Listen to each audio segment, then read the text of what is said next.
Muy bienvenidos a todos en nombre de MetaRed Argentina. Yo soy Miguel Montes de la Universidad Nacional de Córdoba, eh, coordinador del Grupo de Tecnologías Educativas de MetaRed Argentina, de MetaRed TIC Argentina. MetaRed TIC es una de las tres redes de MetaRed y de MetaRed Internacional, que está compuesto por redes en distintos países de Hispanoamérica, muchos de los cuales están presentes en este momento.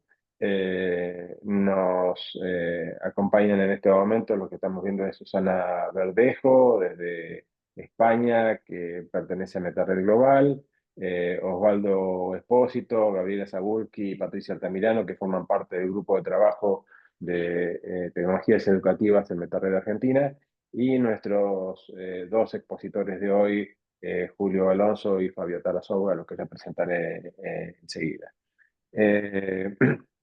La dinámica de esta sesión es que les pedimos que si tienen preguntas, o sea, esperamos que tengan preguntas. Como comentaba recién Fabio, este es un tema en el que todos tenemos muchas más preguntas que respuestas. Les pedimos que las preguntas no las hagan por el chat, sino que las hagan por la opción de preguntas y respuestas. Aquellos que estén comunicados a través de YouTube lo pueden hacer por la vía de los comentarios de YouTube. Y pasaremos las preguntas a los expositores una vez que finalice la exposición. También queremos pedirle, bueno, digamos, llenar un breve, no necesariamente en este momento, llenar un breve formulario que les voy a compartir en este momento. Patricia, vos podrías colocar el enlace en el chat. Ahora Patricia va a pegar colocamos, el ahora va enlace por el chat. en el chat y aquí les estoy compartiendo el código QR al formulario. Se ve la URL ahí, pero pues, no es cliqueable. Eh, pero va a estar el enlace en el chat y más tarde se lo volveremos a. Son tres preguntas muy breves para básicamente conocer el aspecto y las opiniones de todos ustedes.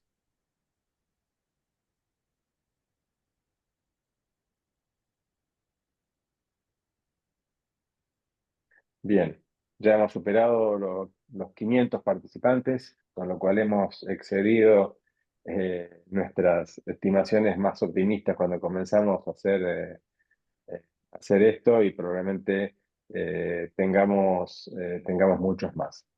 Bien, para comenzar entonces, eh, digamos, la charla de hoy va a estar encabezada por Fabio Tarazó y por Julio Alonso.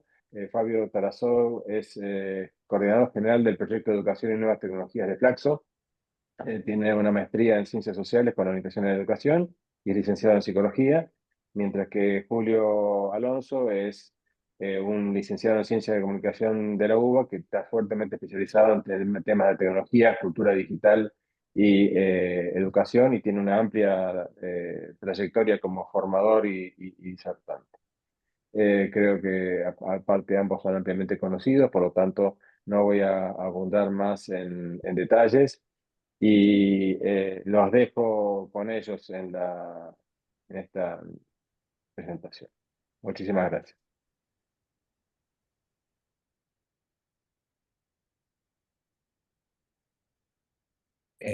Buen día a todos y a todas. Me tomo el atrevimiento de arrancar solo para establecer pautas de lo que conversamos con Fabio en la previa. Como comentaba recién Miguel y agradecemos la introducción, estuvimos con varios intercambios por chat, en reuniones y coincidíamos en que estábamos con más preguntas que certezas. Pero que una de las certezas que teníamos era que no queríamos venir a hablar por separado, que no queríamos tener una presentación cada uno en la que ustedes después, bueno, nos hacían preguntas, sino que la idea era tener un diálogo, una conversación y obviamente hacerla extensible a ustedes Por eso no esperen al final para mandarnos preguntas. Nosotros trajimos algunos slides con ideas, con puntas de lo que estamos viendo, en las cuales coincidimos, que son temas interesantes para tratar con ustedes. Eh, pero más que nada queremos dejar en claro eso, que a medida que nos vayan mandando preguntas, las iremos rescatando y que es nuestra apuesta, digamos, a este espacio, sobre todo siendo tantas personas, que podamos conversar en ese sentido. Fabio, no sé si querés decir algunas palabras antes de comenzar con los slides. No, está perfecto la introducción. Solo voy a decir para abrir un paraguas epistemológico, no soy licenciado en psicología, soy licenciado en ciencia de la educación. Solo para dejar ahí aclarado y no ofender a ningún campo. Pero Bueno, está bien, hechas las aclaraciones pertinentes, vamos con la primera de las propuestas. Esto es algo que vengo pensando hace un tiempo y que me parecía divertido conversar con ustedes en relación a, bueno, cuál es la situación actual que estamos viendo en relación a la inteligencia artificial, eh, con algunas figuras, algunas metáforas que capaz nos permiten poner en discusión. Insistimos en esto, no es que venimos con cierta certeza, sino con cosas que estamos viendo. Y algo que veía un día yendo por la ruta, nada, diviso en Argentina en general, hay dos formas de criar vacas. Una es en campo abierto, la vaca camina, pastorea, da vueltas, y otras son los feedlots, que son esos lugares concentrados donde están paradas y comen, ¿no? Obviamente se dice o se estila que en general la vaca que pastorea es mucho más sabrosa, mucho más rica, la carne es distinta, la otra vaca no tanto. Entonces pensaba cómo eso podíamos pensarlo o aplicarlo a lo que está sucediendo con los distintos sistemas o softwares vinculados a inteligencia artificial, en los cuales le cargan masivamente información y que se entrenan o que se nutren de un montón de datos cuales no están curados, que están procesados, que están apretados, y en ese sentido, algo que viene después en el próximo slide, pero este día del Ouroboros, ¿no? De esta figura mítica de la serpiente que se come la cola, ¿no? Que gira, que da vueltas, y en ese sentido, pensando en esto que trajeron estos dos artistas de Argentina, Paco y Catriel, en relación a los temas que quizá plantea en su momento Benjamin y Warhol, ¿no? La idea de Laura totalmente quizá destrozada, hecha a pedacitos, y Warhol con la idea de, bueno, de poder reproducir en forma masiva y estos pocos minutos de fama que uno tiene. Entonces, bueno, ¿cómo es que está entrenado la inteligencia artificial hoy? ¿Cómo es que podemos pensar lo que estamos viendo en Internet, en nuestros dispositivos celulares y demás, y que deriva, digamos, de forma breve algo que el mismo creador, digamos, de OpenAI empieza a chequear en relación a la idea del Internet muerto, ¿no? Que de repente, bueno, es una cosa que gira eh, en sí misma, que bueno, y que no sabemos dónde termina. Así que esa es como mi primera sensación. Fabio, no sé qué te imaginás, qué ves en relación a este sentido con esta primera disparadora. claro, a ver, hay dos cosas. Primero, el alimento del entrenamiento de la IA, que es todo, todo. Y cuando decimos todo, o sea, el todo ese incluye toda la cloaca que hay en Internet y que de alguna manera digamos, está formando parte del canon cultural, digamos, lo estamos incorporando al canon oficializado de la humanidad, en el sentido que por ahí algo puesto en Internet era algo marginal, ahora, digamos, formando el corpus de lo que entendemos como inteligencia artificial, bueno, se convierte en parte, digamos, relevante de de nuestra herencia cultural.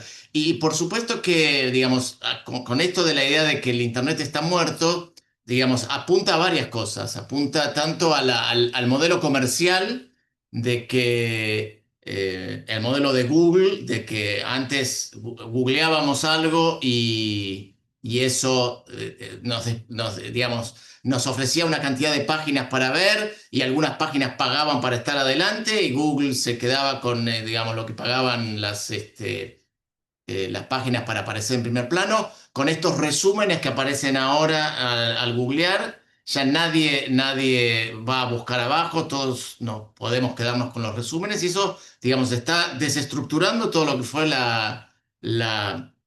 el funcionamiento de Internet y por otro lado también de que, ¿no? Ya hemos leído que la mayor parte de lo que ahora está circulando, el tráfico de Internet, no son humanos, son los bots que están chupando información y mirando. Entonces, sí, claramente, la Internet y de alguna manera toda su potencial democratizador que tuvo en su momento, o el discurso democratizador, es nuevamente para ponerlo en tela de juicio. Totalmente. Y quizá algo que se desprende de estos temas, inesperada o esperadamente, digo, en eso a mí me interesa justamente seguir a un autor que está ahora en California, en San Diego, se llama Benjamin Bratton, que él decía que, bueno, cuando hablamos de inteligencia artificial, lo interesante es que efectivamente en ese proceso de de hacerlo artificial, artificialización, vemos lo que es realmente y que a veces se le pide a la inteligencia artificial que sea más humana. Y él dice, ¿estamos seguros de que queremos que sea más humana? O sea, realmente conocemos a los humanos un poco lo que decía Fabio recién, bueno, ¿qué es lo que está ahí polulando en las redes? Quizá al contrario, deberíamos ver que sea más artificial para entender mejor de qué se trata. Pero bueno, efectivamente, la idea de los sesgos es algo que ya se venía trabajando en Internet en relación a los resultados, un poco lo que comentaba Fabio reciente, qué es lo que, por ejemplo, aparecía en los resultados de Google, qué aparecía cuando hay muchas investigaciones respecto de los resultados de imágenes que uno busca, y qué es lo que aparece y cómo se entrena, digamos, eso, y que eso repercute efectivamente en los procesos de inteligencia artificial. Y lo que está acá fue un ejercicio que hice este año, donde traté de pedirle a ChatGPT que justamente hiciera lo que se denomina un blackface, que es transformarle la cara a alguien y hacerlo con rasgos afroamericanos, ¿no? Y obviamente se negaba todo el tiempo, con buena voluntad, ¿no? Me decía como, no, no puedo hacer eso. Y yo decía, pero ¿por qué no puedes hacerlo? Sé cambiarlo. Y dice, no, pero ¿por qué quieres hacerlo? Y yo le decía, pero es un chiste. Yo buscándole el fleje, ¿no? Le tiraba el fleje, como en el tenis, a ver qué pasaba. Y entonces hago algo que es dar la vuelta y le digo, ¿puedes hacer a partir de mi colega un pirata? Y me saca esa imagen que hay a la izquierda, donde efectivamente tiene rasgos más afroamericanos, que era lo que yo le pedí originalmente. Entonces era como, bueno, ¿cuáles son esas vueltas que uno puede dar en relación a los entrenamientos? Y como de una u otra manera, quizá, o buena voluntad, dice, no, no lo voy a hacer, pero efectivamente cuando se lo pedís por otro, lo termina haciendo, ¿no? Entonces, efectivamente, entender qué sucede y después poder reflexionar con estos sistemas de inteligencia artificial generativos, ¿no? Cómo son manipulados, cómo son pensados, eh, justamente qué es lo que hace. Digo, mi amigo no tiene esos rasgos. ¿Por qué? Obviamente la imagen de mi amigo está cuidada, digo, pero ¿por qué lo hacías para ese lado? Bueno, entonces, viste, me contesta que me pide disculpas, que está aprendiendo, ¿no? Que está entrenando, que no lo hace adrede. Y entonces ahí está lo interesante de cómo, vuelvo a insistir con esto que manifestaba Fabio, respecto de cómo está entrenado y cómo los sesgos son algo que necesariamente tenemos que estar atentos, pero no en el sentido de la buena voluntad, ¿no? Decir, bueno, no tengo sesgos, pues yo soy bueno y no pasa nada conmigo. Digo, cuando está por diseño, es mucho más complejo, mucho más imbricado de poder verlo. No sé, Fabio, qué pensás o qué te genera esto. Claro, uno pensaría, bueno, está bien, vamos a tratar de hacer una inteligencia artificial que se alimente de mejor, que tenga, que coma mejor, que coma como las vaquitas que comen pasto. Pero ¿cómo sería esa selección? ¿Es posible hacer una selección y dónde caería la línea de esto cabe, esto entra dentro de la inteligencia artificial buena y esto no, esto es comida basura, comida chatarra que no le podemos alimentar a la inteligencia artificial? Ahí como una casi imposibilidad de poder definir cómo sería, con qué datos alimentarla, con lo cual de alguna manera también señala el techo que tiene este modelo de inteligencia artificial. Creo que, ¿no? O sea, la llamamos inteligencia artificial y deberíamos preguntarnos por qué la llamamos inteligencia artificial, porque me parece que ahí hay algo mucho de marketing que tiene que ver con los intereses propios de las empresas y de la recaudación, de juntar fondos, pero claramente es esta tecnología, la de los modelos de lenguaje, es una tecnología y no sabemos si de acá va a evolucionar o va a terminar o va a ser posible llegar a la inteligencia artificial como este ideal romántico, ¿no? Que nos aparece como esta gran entidad pensante que puede hacer cosas mejores que los humanos. Entonces, creo que por ahí hay que empezar. Esto es una señal de que esta tecnología tal vez no llegue a cumplir todo lo que promete. Fabio, ahí aprovecho una de las preguntas de Norma Papurelo, que muy atinadamente nos dice, ¿qué significa el sesgo en inteligencia artificial? ¿Qué podríamos decirle de forma breve a Norma respecto de qué entendemos por sesgo? El sesgo lo podemos definir como las diferentes percepciones que puede haber sobre la realidad, que diferentes personas pueden tener sobre la realidad, que terminan siendo amplificadas por la inteligencia artificial que la convierten en una norma. Por ejemplo, un ejercicio que hacemos cuando le pedimos a la inteligencia artificial que dibuje una mujer exitosa. Y es un ejercicio muy interesante porque le hacemos anticipar a la gente, bueno, ¿qué se imagina cada uno que es una mujer exitosa?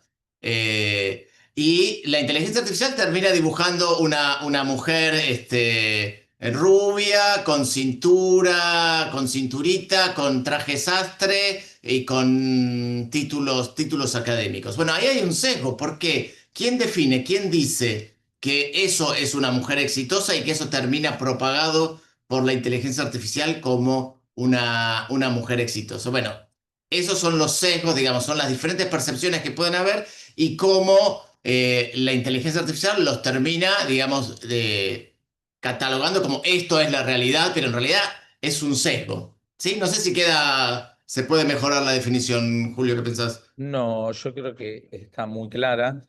Ahí sumo una pregunta y me la llevo yo para seguir complementando que lo plantea Eliana Romero.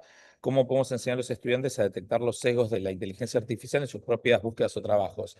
El primer paso tiene que ver con lo que planteaba Fabio, que son los marcos mentales, ¿no?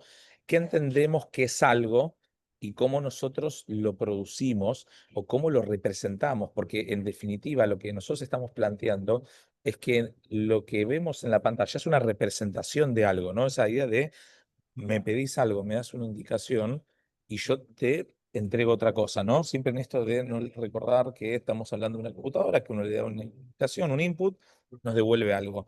Entonces, los sesgos no son algo netamente de las inteligencias artificiales. Volvemos a este punto de partida, lo que plantea Fabio, es nosotros somos personas con sesgos necesarios en muchas ocasiones, como para los estereotipos. Que eso derive después en temas negativos es un tema efectivamente a atender, pero nosotros nos manejamos en general con sesgos en la vida porque necesitamos asimilar esa información, tenemos que procesarla y tenemos que poder vivir y navegar la vida. Acá hay que tener cuidado, a veces sucede lo mismo con la idea del algoritmo, como si fuera algo netamente negativo, y no necesariamente es así, pero sí efectivamente hay ciertos efectos inesperados en los cuales uno tiene que poder prestar atención en relación a cómo se diseña. Doy otro ejemplo. Eh, la última directora de Grok, ahí vi que alguien había puesto Grok en el chat. Grok es la inteligencia artificial de X, de dueño De es Elon. Elon Musk, renunció hace muy poco. Lo dijo que estaba muy bien, que había sido un tiempo fascinante, pero en realidad lo que sucedió es que cuando ella salió a buscar las respuestas respecto de quién era ella en esa inteligencia artificial, se encontró que la habían cargado con información que era totalmente difamatoria, discriminadora, hablaba muy mal de ella. Y eso tiene que ver con las personas que lo cargan, ¿sí? Eh, ¿Quién lo diseña? No es que, bueno, hay solamente algo de lo que a mí me sucede. Por eso decía Fabio recién, si efectivamente las personas que diseñan estas inteligencias artificiales viven en un solo lugar, viven su vida de forma determinada, para no entrar, digamos, en quemar a alguien determinado, no tienen una amplitud respecto a cómo viven otras personas, pero estas herramientas se plantean universales, tenemos un problema. Hay un sesgo predeterminado. Si yo solo viví en Argentina y pienso que esta inteligencia artificial es universal a partir de lo que sucede en Argentina, y es complicado. Por eso hay un lindo ejemplo que ha sucedido mucho, sobre todo en el último mundial, respecto, por ejemplo, por qué no hay jugadores afroamericanos en Argentina.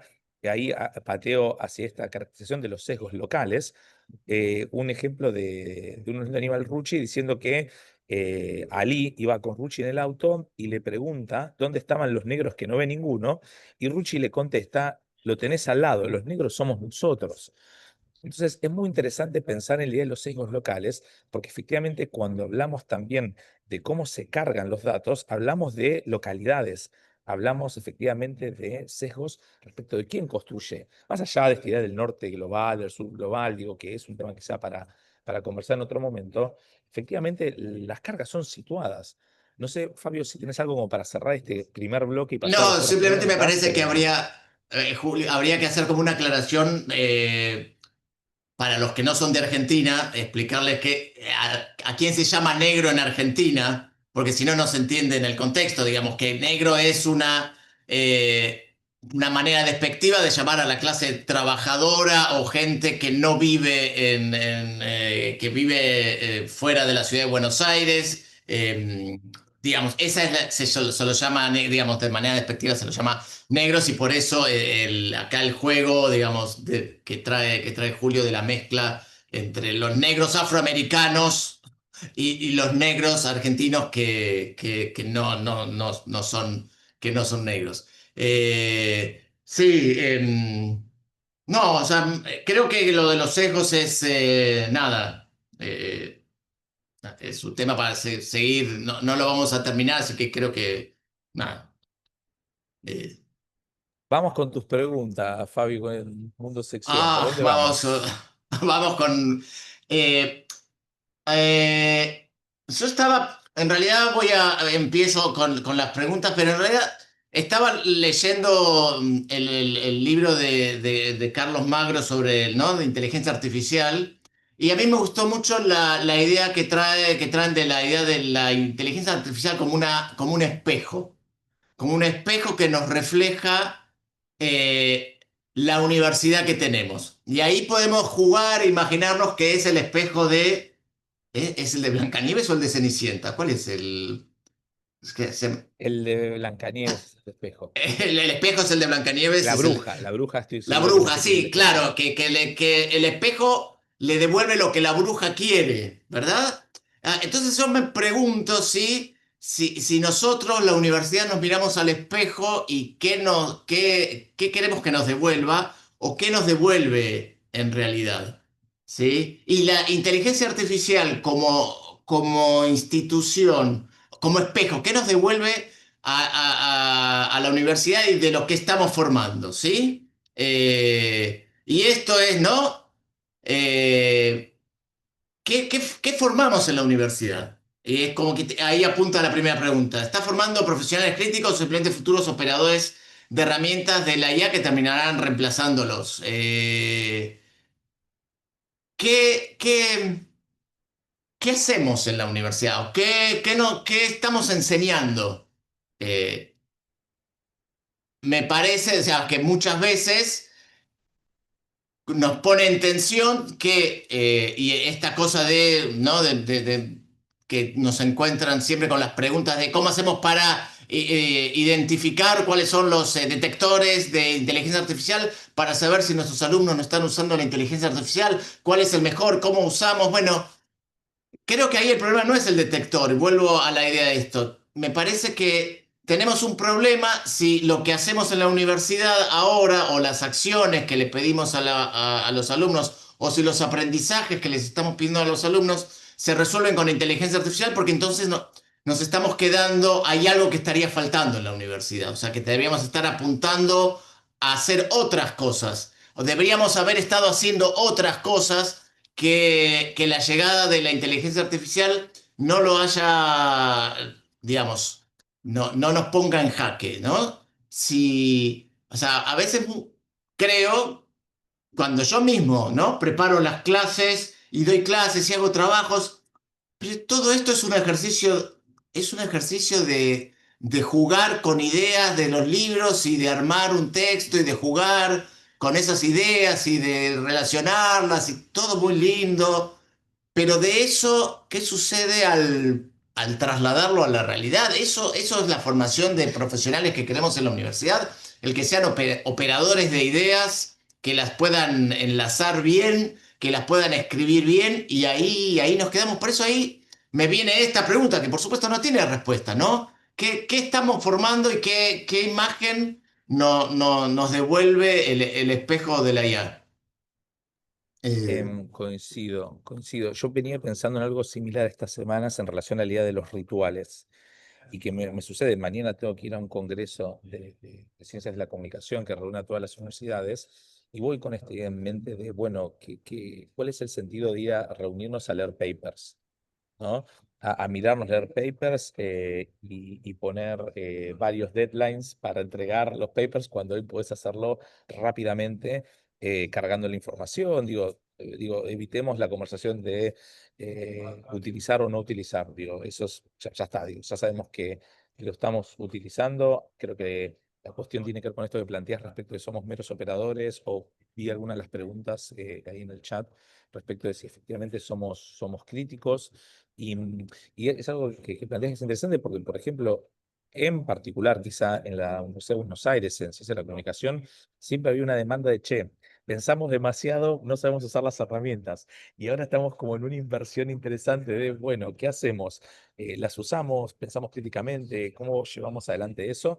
Y efectivamente creo que esta idea de la regurgitación burocrática, me encanta, me da lo voy a decir, Fabio, te voy a citar personalmente, voy a decir que efectivamente hay algo muy interesante. Bueno, ¿cuál es el sentido de encontrarnos en estos espacios? Yo en eso sigo a Mariana Maggio, que en Híbrida, ella plantea algo, bueno, lo que se puede automatizar, se va a automatizar. No hay otro camino, lamentablemente. Entonces, la pregunta es, ¿qué hacemos nosotros con eso? ¿Cuál es el sentido de entrar a un aula y encontrarnos en vivo? ¿Dónde está ese poder de la presencialidad que tanto, digamos, convocamos? ¿Y cómo la podemos llevar efectivamente a que sea una clase que merezca la pena ser vivida? Que efectivamente podamos salir. Ahí Cami nos pone la melancolía del estudiante que fue. Bueno, ¿y cuál es el estudiante que tenemos hoy? ¿Qué es lo que está ahí adelante? ¿No? Estas preguntas que atinadamente creo que Fabio nos trae, bueno, ¿qué hacemos? ¿Es un operador? ¿Es alguien que piensa críticamente? ¿Cuál es el sentido? Alguien preguntaba rápido, con esto cierro, me preguntaba, la primera pregunta fue, ¿qué herramientas podemos utilizar para agilizar las presentaciones así virtuales? Y yo le dije, la respuesta es, ¿para qué querés? ¿Por qué querés agilizarla? ¿Cuál es el sentido? Digo, si googleás vas a encontrar, pero ¿cuál es la idea de subordinar eso a otro proceso?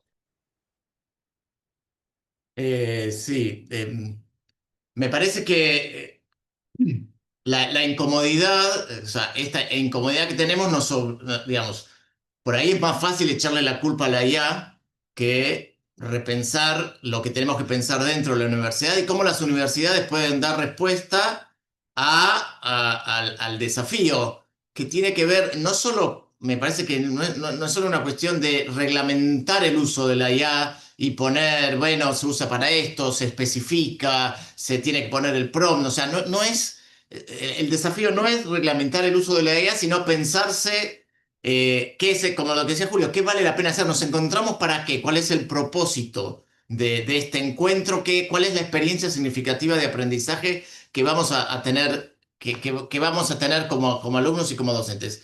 Por supuesto que eso tiene 250.000 millones de dificultades, ¿sí? Que son las mismas dificultades por las cuales, digamos, muchas de las tecnologías también eh, han sido pasaron como un poco de costado en la universidad, porque tiene que ver con cómo está estructurada la universidad, cómo se arma la universidad, cuál es el sueldo de los docentes, cuál es, digamos, o sea, hay un montón de cosas que tienen que ver con cómo funciona la universidad, que no están solo mediadas por el uso de la tecnología o por otras cuestiones, que tienen que ver estructuralmente con cambios que son difíciles de dar, que en mi experiencia veo que las universidades más chiquitas, más nuevas, se pueden mover con más facilidad porque son estructuras más ágiles, hay universidades más grandes, donde moverse sí, implica una serie de poderes y de tensiones que hace que sea más difícil de que las cosas sucedan y que, bueno, nada, o sea, lo que hace, digamos, la inteligencia artificial en este caso es catalizar algo que ya estaba ahí y, bueno, digamos, se amplifican los problemas. Eh, Creo que de la segunda pregunta, ahí, esto, me parece que yo ya me había avanzado, pero esto, creo que hablar, si estamos hablando ahora de la inteligencia artificial, ¿verdad? Y la pregunta es, ¿por qué esto? Y nos estamos comprando una narrativa. O sea, hay una narrativa que viene de las grandes empresas de que tom- súbanse a este tren porque si no se suban a este tren se quedan afuera.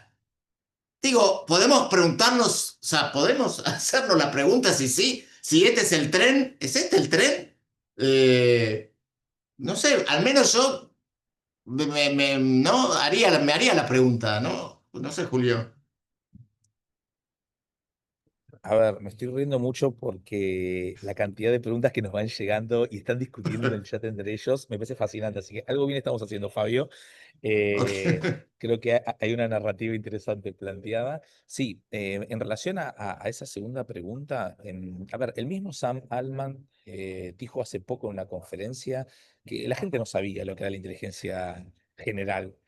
Y viste, eso genera suspicacias porque ahí le sacaron plata y le pasaron plata a Anthropic, que son los competidores. Y, y creo que lo que es interesante plantear vos es como no desviar la mirada de lo que es importante, ¿no? Que la inteligencia artificial no necesariamente entre en una lógica de lo que fue la burbuja de las .com, de bueno, esto es para generar plata y que tenga que ver más con un proceso respecto de hacia dónde va, vamos a poner en grandes rasgos, la humanidad. Y digo eso porque apareció un comentario de alguien de Wikipedia diciendo nosotros laburamos todos los días justamente para combatir los sesgos, con las referencias, con las bibliografías, estamos ahí tiki, tiki, tiki, tiki, y después obviamente nos acusan a nosotros que estamos sesgados. Dice, nosotros que somos un proceso transparente, nos dan ahí siempre con un caño. Pero efectivamente creo que lo interesante en relación a ese proceso, bueno, es bueno, ¿cómo llegamos? ¿Cómo vamos a llegar a ese planteo, a ese punto? Pero bueno, creo que ahí va a estar interesante nada, seguir con esa pregunta. Y ahí te retomo algo que me pareció interesante que plantea Claudia Russo. ¿Qué significa realmente aprender y saber dentro de la universidad hoy? ¿De qué hablamos cuando hablamos de eso? Ah, qué buena pregunta. Nos juntamos en otro seminario porque ahí estaba la pregunta, ¿no? ¿Qué significa aprender? Igual, a ver, me parece que lo que significa aprender y el conocimiento y la respuesta pedagógica, y me parece que acá sí tenemos que pensar que una construcción que se viene dando desde hace mucho tiempo y desde la cual sabemos que a la universidad es el nivel educativo al que más le cuesta incorporar las ideas de la didáctica. Por la tradición histórica que tiene y por la forma y cómo se generó el sistema universitario en todo el mundo. Entonces, todavía la calidad educativa en la universidad, yo lo digo así, discúlpenme, lo digo groseramente, la calidad educativa todavía se mide por el peso en kilos del currículum del profesor. ¿Verdad? Eso no habla, sí, el peso no, en kilos del currículum no habla de la calidad educativa, claramente, ¿no? De cómo enseña, de cómo piensa, de cómo está pensando esta trayectoria de aprendizaje y estas experiencias de aprendizaje que tienen que tener los alumnos para poder aprender, utilizar, transformar y generar ese conocimiento que queremos que tengan. Entonces, la respuesta es, ¿qué significa aprender? Bueno, aprender significa poder ir incorporando los conocimientos, construyéndolos, transformándolos, aplicándolos, reformulándolos. O sea, hay un montón de acciones que tenemos que ver con hacer con hacer el conocimiento. Lo que pasa que cuesta muchas veces en las aulas universitarias que salir del modelo transmisivo donde es el profesor el que habla y todos los alumnos hacen. Y esta idea, o sea, es hermosamente transmitida por las películas, por las películas de Hollywood, donde todavía, sí, No hay película en donde una clase universitaria o una clase en general no sea una clase donde el profesor esté hablando. Y si nos ponen películas de el futuro de la universidad que sucede en el año 2040 y sigue el profesor hablando y los alumnos escuchando, vestidos con trajes raros porque es el futuro, pero a nadie se le ocurre de que ese modelo de transmisivo es algo que hay que cambiarlo.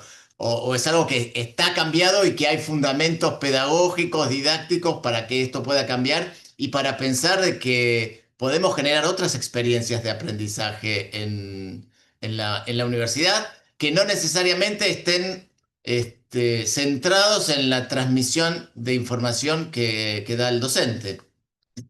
Y no sé si... Sí, a ver, acuerdo. Hay una idea, yo no lo tengo todo claro, pero muchos hablan de, es una nueva herida narcisista, la inteligencia artificial. Es una nueva situación en la cual se pone en jaque esta idea que plantea bien Fabio de la transmisión, de esta idea de lo enciclopédico, ¿no? Cada una de estas tecnologías, digo yo, ¿qué es lo que yo veo de repetición? Pasó con la televisión y los medios masivos de comunicación, pasó con la aparición de Internet. Recién alguien preguntaba, decía, ¿Internet está muerto? Y dice, no, no, yo digo, yo creo que la web puede ser que esté muerta. Internet, no, Internet es otra cosa. Hay un montón de cosas que suceden alrededor de la idea de Internet. Pero sí, efectivamente, al docente se le plantea esta situación de, bueno, la memorización, la idea de lo enciclopédico ya deja de ser algo valorado, poder memorizar. Ojo, yo creo que hay ciertas cosas que efectivamente tienen que ser memorizadas. No todos podemos ir a buscarlo. Hay algo de lo instructivo, hay algo de la experiencia, hay algo de lo que decía Fabio, del peso, ¿no? Del currículum del docente, que hace una diferencia, que nos da igual en ese sentido. Pero eh, efectivamente hay un cambio menester en relación a este idea del uso enciclopédico, a esta idea de la pantalla y de revisar las cosas en relación a lo que pudiera buscar. Porque a mí lo que me preocupa, lo hablaba con unos estudiantes hace unas semanas, es que en esta idea de agilizar las respuestas, agilizar los procesos de búsqueda, perdemos la idea de la serendipia, la idea de encontrarnos con algo que no sabíamos que estábamos buscando, ¿no? O algo que de repente digo, bueno, yo control F, ¿no? Digo, necesito esta respuesta. Pero bueno, quizás leyendo otro autor encuentro alguna idea que capaz no es la que yo tenía y me plantea un punto de vista distinto, ¿no? En esto volvemos a la idea del sesgo, ¿no? De abrir el conocimiento, de abrir las posibilidades del saber, de efectivamente, para ir como hablando de esto de si es inevitable o ineludible.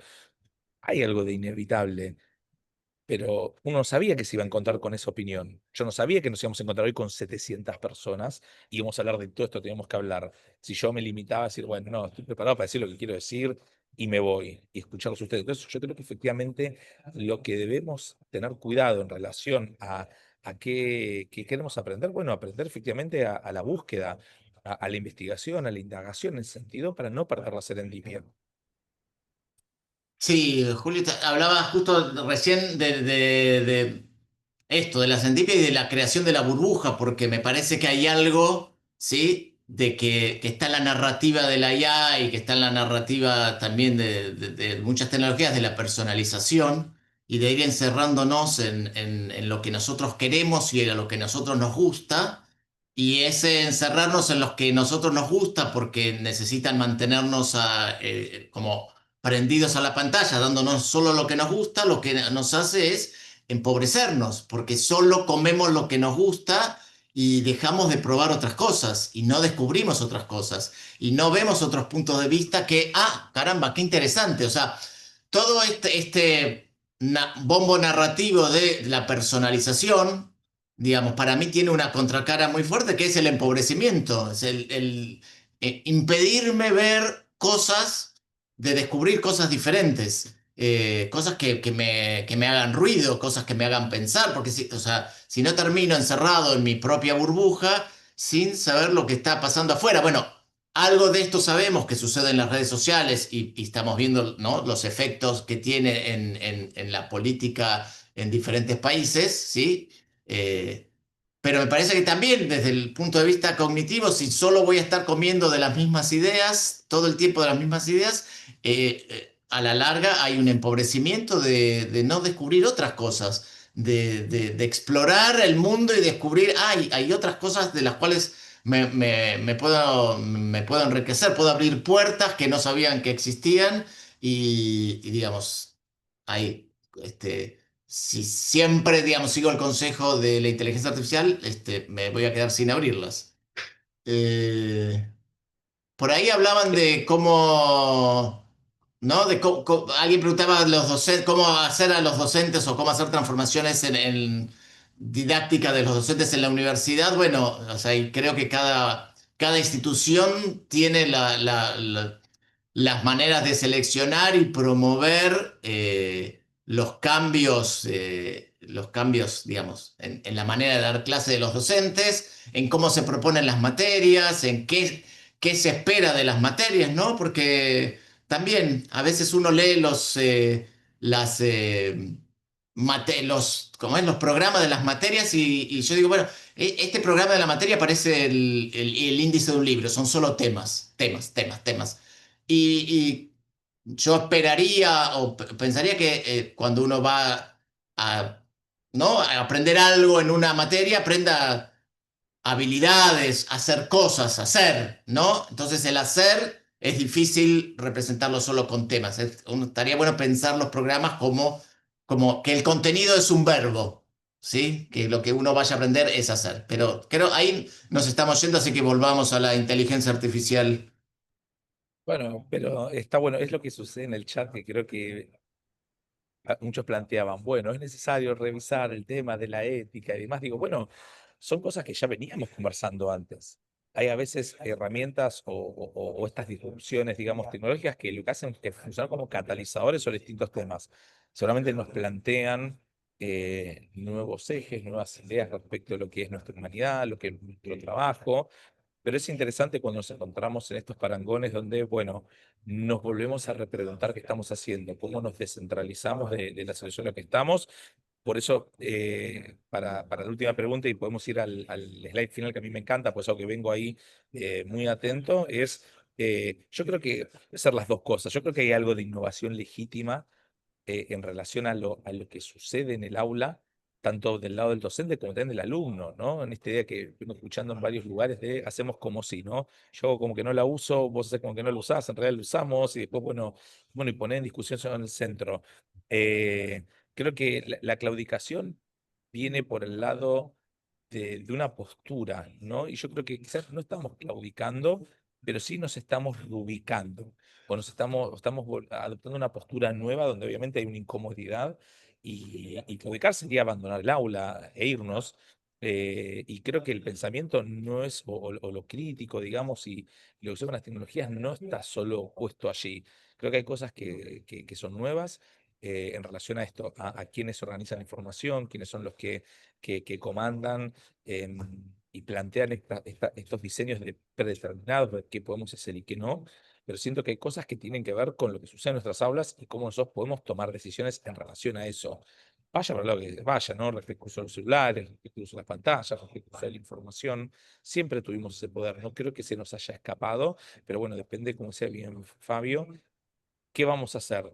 ¿Qué hay en el programa? El programa era malo antes de la inteligencia artificial. Ahora quizá queda más expuesto. Entonces, ¿qué vamos a hacer? ¿Vamos a hacer buenos programas? ¿O vamos a seguir haciendo los mismos programas y que nos lleven puesto por el costado? Claro, justamente por eso, digamos, el espejo, ¿no? ¿Qué nos está devolviendo la inteligencia artificial de lo que sucede en las diferentes instituciones universitarias? Por ahí, contestando algunas de las preguntas que estoy viendo por ahí, creo que y en la búsqueda digamos, de las respuestas, del qué hacer, yo creo que respecto a cómo tomar la inteligencia artificial o qué hacer con ella, digamos, y no, o sea, por un lado está esta idea de la inteligencia artificial para automatizar, ¿sí? Que va a hacer, va a corregir, va a hacer, va a hacer el programa directamente. Sí, para mí no me parece, digamos, el enfoque más enriquecedor. Por el otro lado, está esta idea de la inteligencia artificial como colaborador, ¿no? Traerla todo el tiempo a la mesa, discutir, charlar con ella, hablar con ella, que nos haga preguntas, que nos cuestione. Bueno, me parece que por ahí viene esta idea interesante de usar la inteligencia artificial, tanto como docentes como alumnos, ¿no? Como porque docentes la tenemos ahí, la podemos sentar, le podemos preguntar, le podemos pedir que nos ayude con alguna tarea, o le podemos pedir que nos revise nuestra tarea, que nos critique nuestra tarea, que nos cascotee nuestra tarea, que nos diga en qué está mal, en qué la cambiaría. O sea, esta posibilidad de enriquecernos dialogando con un par docente que de alguna manera parecería saber o, digamos, nos puede hacer de pared para pimponear, me parece sumamente interesante y de alguna manera creo que eso es lo que tenemos que tratar de llevar a los alumnos, ¿no? Esta idea de usarla como un colaborador y que puedan en- enriquecerse y empoderarse como colaborador, porque ahí sí me parece que hay una diferencia en cuanto los que logren, o sea, aquellos que logren empoderarse de alguna manera de estas herramientas de inteligencia artificial, sacan ventaja con respecto a los otros, ¿no? Y ahí vamos a la... Sí, porque nos quedan 10 minutos. Por Bueno, ok. cucaracha me dicen, vamos enfilando al final. Aparte, viene bárbaro el chat. Bueno, ¿qué pasó acá, Fabio? Bueno, para justamente la semana pasada, el viernes, sucedieron dos cosas. Por un lado, la provincia de Buenos Aires, que es la provincia más importante de Argentina, sacó una ley como en línea con otras jurisdicciones y otros países donde se prohíbe el uso de los celulares en las aulas, ¿no? En las aulas del colegio secundario. Pero, y ese mismo día, sí, había salido a la venta en Estados Unidos los anteojos de Meta, de Facebook, con Ray-Ban, que son unos anteojos muy discretos, que casi no tienen ninguna diferencia con un anteojo normal, pero que tienen todas estas funciones que tienen de poder grabar, sacar fotos, transmitir, conectarse a internet, buscar información. Entonces, ahí dije en el mismo día, y estos anteojos, digamos, tienen un precio, si bien hoy es alto, de $800, podría eso, ya sabemos cómo es en la historia de la tecnología, eh, bajar muchísimo y en el momento que esto se popularice. Entonces, podría darse la situación de que tengamos a todos los alumnos en una clase con esos anteojos puestos, con todo lo que significa que pueden estar grabando, que pueden estar haciendo otras cosas. No sé, ahí dije, estamos regulando por un lado el uso del dispositivo celular, cuando en realidad en un X años podría ser otro dispositivo, y es más, ¿sí? Ya haciendo un poco más de Black Mirror, ¿sí? Que podría, ¿no? Un implante intraocular o intracraneal que cumpla esas funciones. No estaría muy lejos. Entonces, ¿hacia dónde vamos? ¿Qué imaginamos de ese aula absolutamente, totalmente porosa, ¿no? Porosa como un queso gruyere, porque, o sea, no le va a quedar ninguna pared a un aula en ese sentido. De hecho, Google ya tiene la patente, Fabio, del implante ocular para poner un lente, como muchas cosas. Es más, en parte de esta tecnología que está usando Meta es patente de Google también respecto a la posibilidad de regular con la mano, como si fueran sistemas ápticos. A veces lo que sucede es esto, ¿no? Que estamos, Bratton dice algo muy interesante, estamos en un momento preparadigmático donde están sucediendo cosas a las que no podemos ponerle nombre todavía y que es urgente empezar a ponerles nombres y poder pensar qué es lo que está sucediendo. Y a mí efectivamente me preocupa. El año pasado en un congreso pensé en esto, ¿no? Ya con un docente de San Andrés me lo encontré teniendo reuniones con una versión anterior de los Ray-Ban en el campus, que no me saludó y digo, ¿qué no me saludó si nos conocemos? Y se vuelve y dice, perdón, estoy en una reunión y va con los lentes. Le digo, estás loco, le digo, o sea, es imposible darse cuenta.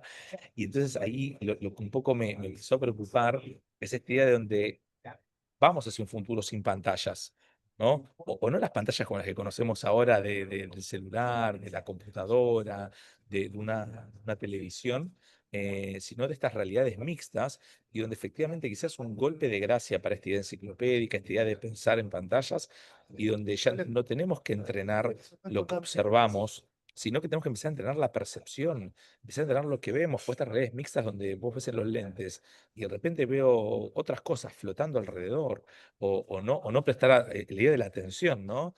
La atención ya está totalmente fragmentada y, y está integrada, ¿no? Digo, un lente todavía sigue siendo un dispositivo, digamos, que podemos utilizar o no, pero fue plantear algo que también está con los desarrollos de Neuralink, de Elon Musk, y también hubo algunas cosas del MIT respecto de poder pensar en cosas y que se traduzcan en código. Bueno, dice, ¿en qué momento desconectás?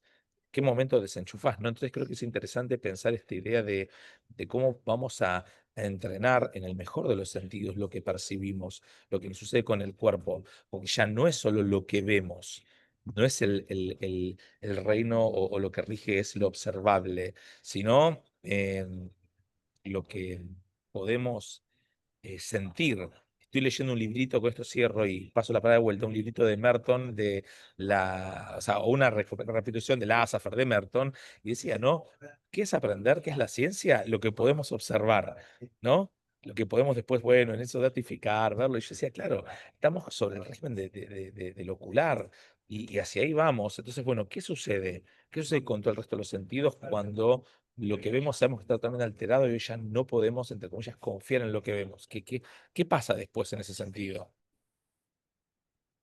Bueno, o sea, trayendo la realidad o la idea de que sí, no vamos a confiar en las imágenes, no vamos a confiar ni siquiera en imágenes donde estemos nosotros mismos, porque se podrían inventar, o sea, podríamos estar viendo un video donde nosotros aparecemos bailando en Tailandia y no saber, o sea, fue verdad o no fue verdad, porque claramente uno no tiene registro, ¿sí? Uno no es Funes el Memorioso que se acuerda paso minuto a minuto de su vida y va a ser muy interesante saber qué nos va a pasar cuando se nos aparezcan recuerdos o falsos recuerdos, ¿sí? Que además sabemos que los recuerdos se manipulan porque cuando uno los recuerda, digamos, eso, ¿no? Lo explican los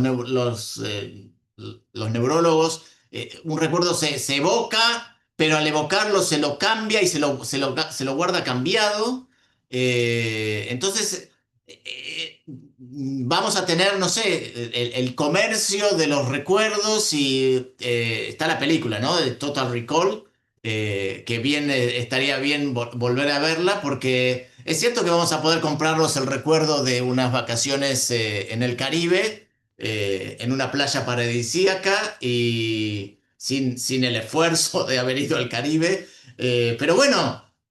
O sea, ¿qué va a ser? ¿En qué vamos a confiar? ¿Qué va a ser verdadero? ¿Qué va a ser y la palabra verdad va a tener sentido, el sentido de verdadero o no va a seguir teniendo sentido?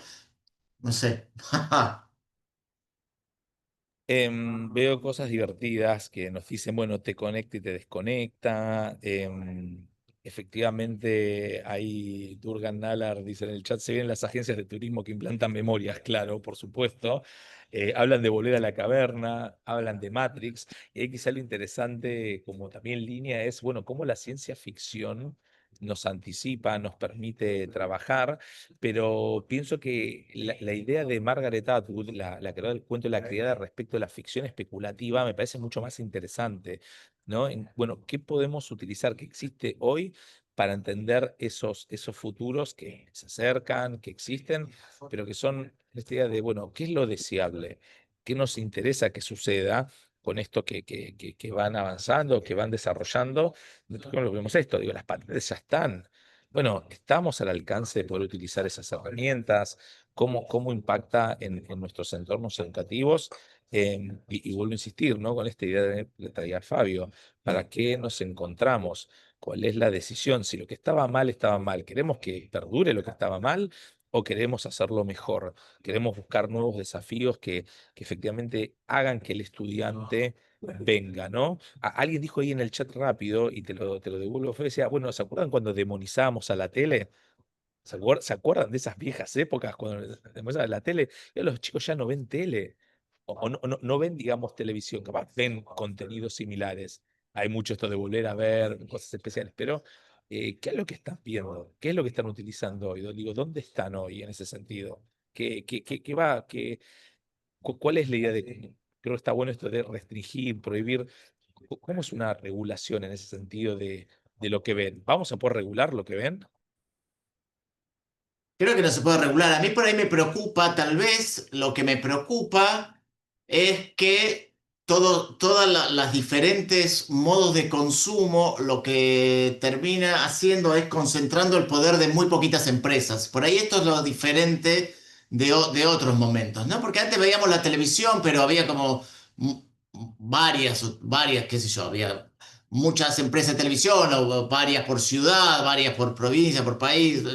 Hoy finalmente, sí, todo es como una gran pirámide que termina en tres o cuatro grandes empresas que terminan definiendo todas las cosas. Y eso es me parece diferente, ¿sí? En cuanto a los años anteriores, ¿no? Si bien la tecnología cambia, pero cambia mucho más el poder de concentración, digamos que van a tener cuatro, cinco presas a nivel global en cuanto a la decisión de qué se mira, qué no se mira, qué se puede ver, qué se puede hacer, qué no se puede hacer. Y eso me parece sí como más preocupante y más para pensar, para ver qué se hace con eso.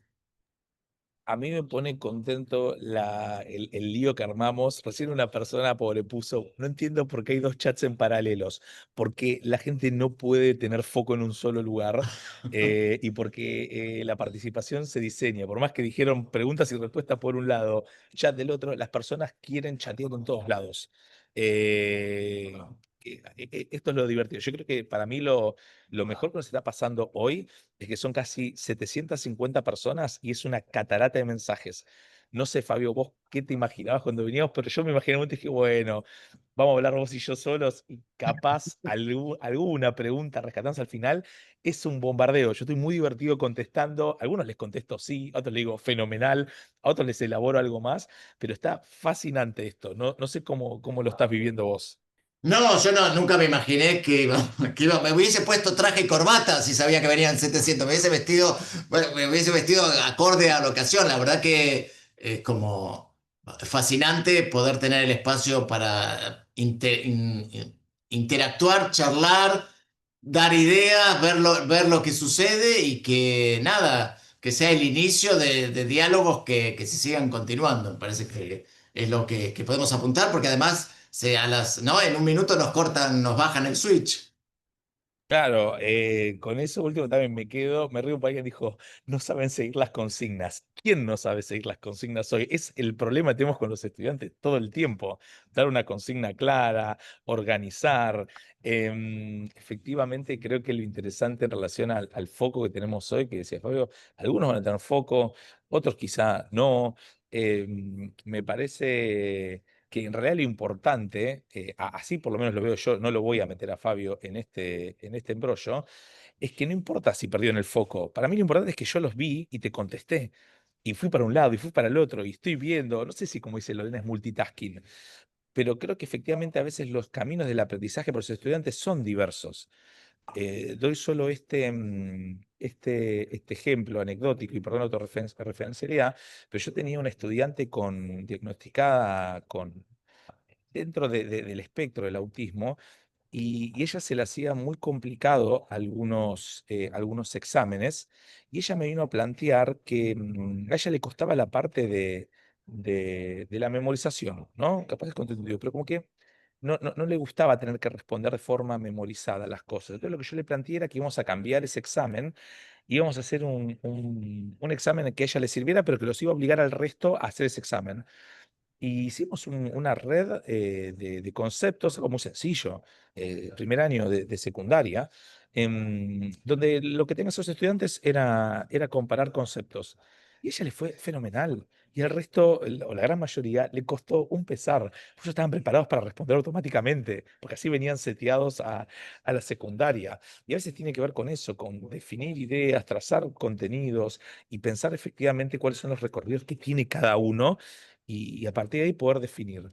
Quizás no irnos a lo mega hiperfocalizado, pero sí efectivamente poder plantear y abrir el panorama para las distintas instancias de lo que está sucediendo del otro lado y entender que hay personas efectivamente en nuestras aulas que no sabemos qué es lo que le va a suceder ese día y si capaz le cambiamos la vida en ese momento, pero no la vida en términos de, wow, ahora soy una persona, soy otra, sino esa pequeña tarde, esa fracción, digamos, del pasaje del encuentro. Entonces, no sé si tiene que ver con que no siguen las consignas. Creo que lo importante es qué hacemos nosotros con eso, no quedarnos en algo que había ya muy divertido. Con esto cierro, Fabio, y te devuelvo una remera en la calle en que decía, busquemos las formas, no las excusas. Me pareció fascinante. Quiero esa remera, busquemos las formas, no las excusas. Y ahí creo que tenemos un lindo camino por recorrer. Bueno, buenísimo, Julio. La verdad que está para seguir, ¿sí? Podemos pedirnos un café con leche y varias medias lunas o un yogur con frutas que es más saludable. Pero bueno, creo que nada, por acá algunas ideas para empezar a tirar del ovillo. Por supuesto que nada definido, pero creo que llevarnos ideas para seguir pensando. Yo me quedo pensando, espero que los 700 y pico se queden pensando. Así que bueno, gracias por la invitación y ¿no? Que sea el punto de inicio de otros encuentros. Todavía no estamos cerrando, no se nos vayan. Les agradezco a Julio y y a Fabio por la conversación. Realmente cuando iniciamos la planificación de este workshop, habíamos pensado, como algunos están planteando, un mecanismo interactivo con salas pero la realidad es que el tamaño de la cantidad que tuvimos inscritos hizo que eso fuera impracticable, si no podríamos tener una conversación todos con micrófono abierto ni en salas con esta cantidad, pero creo que ha sido extremadamente rico. Eh, le- los invito o sea, a ir a este evento que ha armado Gabriela Zabursky, que es para armar una nube de palabras sobre lo que hemos hecho. Eh, y mientras tanto, eh, digamos, teníamos previsto algún mecanismo de recolectar preguntas y hacer las preguntas en este momento, pero esa dinámica ha cambiado completamente porque tanto Fabio como Julio han estado contestando las preguntas a medida que han ocurrido. Es un mecanismo interactivo completamente diferente, ¿no? Yo quisiera insistir en alguna pregunta eh, que hizo Alejandro Santos, que contestó Julio sobre el tema de la muerte de Internet. Yo coincido, no creo que sea con la muerte de Internet, pero me parece que el problema que está planteando eh, Alejandra se refiere al problema de que, eh, digamos, toda esta nueva inteligencia artificial generativa comienza hace básicamente, no llega a 3 años. Esto es octubre, noviembre del 2022, cuando surge ChatGPT. Está alimentada por todo lo que está publicado, por todo el universo de publicaciones que existe. Y resulta que ahora cada vez se incrementa más la proporción de ese universo que está creado por inteligencia artificial generativa.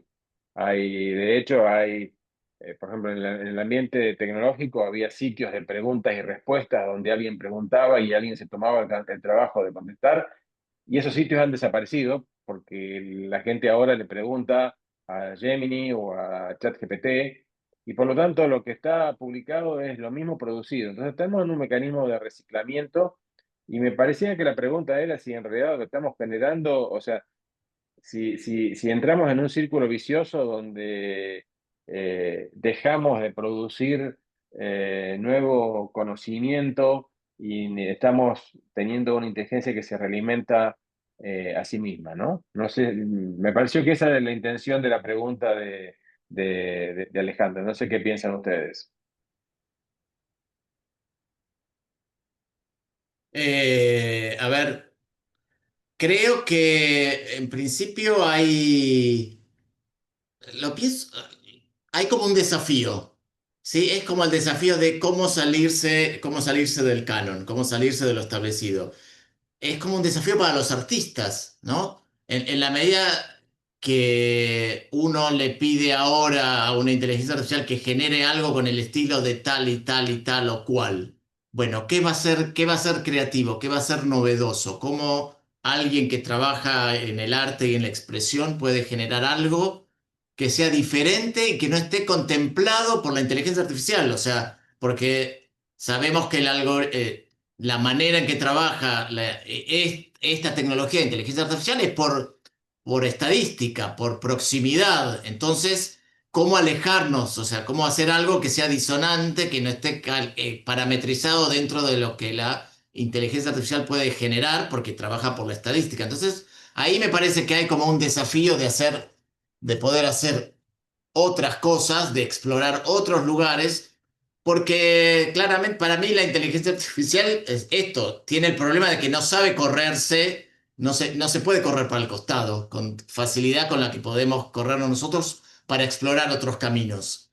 Eh, y salir, y bueno, ahí, claro, y tenemos también el problema de que ya había sucedió de que se dieron cuenta que cuando la inteligencia artificial se alimenta de algo generado por la inteligencia artificial, enseguida, ¿sí? Es como los primos, como que uno no se puede casar ni puede tener sexo con el hermano, ¿no? Todas esas cosas horribles, sucede lo mismo con la inteligencia artificial cuando empieza a alimentarse de lo que produce la inteligencia artificial porque empieza a vomitar porquerías. Así que, nada, me parece ahí hay un desafío para trabajar y para pensar en lo alternativo y lo diferente y lo que sale de lo que se sale, digamos, de lo probable. Sí, totalmente, Fabio y Miguel. Y efectivamente yo entendí el punto, pero me parecía también importante sacar del centro esta necesidad que a veces cuesta, pero me cuesta a mis alumnos, diferenciar lo que es la web con Internet. Y parte de lo que sucede es porque pensamos que la web es Internet. Y a mí me interesa mucho el diseño de los objetos que a veces se conecten, todo lo que es IoT, digamos, esas cosas, por eso está como muy atrás de los lentes, porque Internet es mucho más que efectivamente lo que vemos en la web, en nuestras pantallas.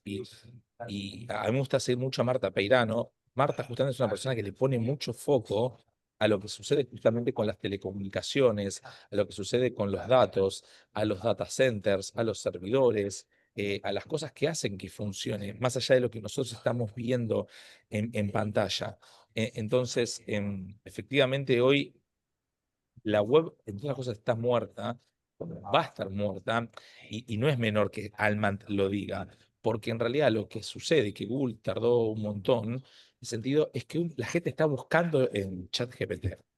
Lo dijo Carlos Pagni. Carlos Pagni es uno de los editores importantes y Jorge Elliott también del diario La Nación en Argentina, los diarios más grandes, que en los últimos reportes de las métricas que han visto en su diario, ChatGPT aparecía como motor de búsqueda. Eh, de repente las personas están buscando en ChatGPT. Entonces lo que nosotros entendíamos como de vuelta estaba muerto, y ahí insisto, Fabio lo dijo al pasar, pero ahora está potenciado. Ya Google tenía todo un dilema respecto a las personas que no salían de la primera pantalla de Google. Ya dejamos de ver cuántos resultados de búsqueda había, ahora mega potenciado por inteligencia artificial. Entonces, no es que lo que había antes era bueno, lo que viene ahora es distinto. Entonces cambia. Entonces ya no es solo la web lo que vemos, sino es que está todo ordenado en relación a estos motores de búsqueda en inteligencia artificial. Entonces, ¿qué vamos a hacer ahora? ¿Qué es lo que vamos, digamos, efectivamente, si nuestra pantalla principal deja de ser Google y empieza a ser una aplicación de una inteligencia artificial? ¿Qué es lo que cambia? ¿Qué es lo que se nos pone en juego cuando lo que se modifica es algo tan predeterminado como que Internet o la web era Google? Y necesito entender lo que estamos viendo en pantalla, porque tiene vida, ya tiene vida lo que estamos viendo en pantallas con Innovación Desafío, pero Sí, cobró vida eso. me parece, yo mientras hablaba Fabio y hablaba justamente del tema del desafío, y yo veía justamente cómo la palabra desafío que ha estado ahí en el centro de esa nube de palabras, como estamos centrados en ese desafío, innovación y sesgo, parecerían ser las prioritarias en esa nube, ¿verdad? También quiero recordarles que este workshop no se termina acá. Tenemos mañana una segunda etapa de este workshop con María Paz Prendes y Mariana Ferrarelli, que van a presentar otro enfoque. Vamos a evitar el sesgo masculino que ha tenido esta, esta presentación, y tendremos otra, otra visión, digamos, del aspecto de esto de inteligencia artificial en la educación, particularmente cuestiones que acá han surgido, pero creo que se ven en las preguntas que preocupan, que tienen que ver justamente con el tema de cómo evaluamos en la época, en la era de la inteligencia artificial. Algunos han planteado varios han planteado esta cuestión de que educamos para la evaluación, o sea, nuestra educación está pensada en el mecanismo de evaluación, y eso es lo que nos está, lo que nos está afectando, ¿no? Ha habido también varias preguntas sobre el tema de aquellos que quieran certificados. Eh, les pido que aquellos que deseen certificados manden un correo, o sea, no tenemos los correos de todas las personas que se han conectado a este Zoom. Entonces, aquellos que estén interesados en una certificación de asistencia a este workshop, por favor envíen un correo a la dirección comunicación@metarred.org. Susana, ¿podrías pegarlo en el chat? Ahí está pegada la dirección de correo. Básicamente para que tengamos tu dirección de correo, porque en el Zoom, digamos, nos provee únicamente el nombre y apellido, y en algunos casos, como porque, digamos, está configurado de tal forma que ni siquiera tenemos el nombre y apellido, sino lo que estaba configurado el Zoom para mostrar esto. No sé si Patricia, Gabriela quieren agregar algo. Gabriela, ¿querés analizar algo sobre el tema de la nube de palabras agarrada? No, no, para mí es más que suficiente. Creo que es cierto que la dejé de compartir porque ya me parece que íbamos cerrando. La nube tomó vida y destaca un montón de conceptos interesantes que trabajaron Julio y Fabio, así que yo no volvería sobre eso. Bien. Sobre la solicitud que les hicimos al respecto de las 3 preguntas que les generaban la interesante discusión de los expositores. Hay 350 personas que las contestaron. Vamos a hacer algún tipo de intervención sobre ello, algún análisis. Seguramente estaremos compartiendo estas ideas con todos ustedes. Bien. Entonces, nuevamente, le agradezco muchísimo a Fabio y a Julio por su presencia. Creo que ha sido una dinámica extremadamente interesante, mucho más dinámica de lo que habíamos previsto. Estábamos comentando que realmente este modelo de interacción entre los dos ha sido excelente, y también el nivel de participación que hemos tenido a nivel del chat, a nivel de las preguntas. Y como decía Julio, medio como que son herramientas que tratan de encuadrarnos en una determinada forma de interoperar, y digamos, no necesariamente queremos interoperar de esa forma. Así que les agradezco a toda la participación. Los invito encarecidamente a la continuación de esto mañana con nuestras otras 2 expositoras.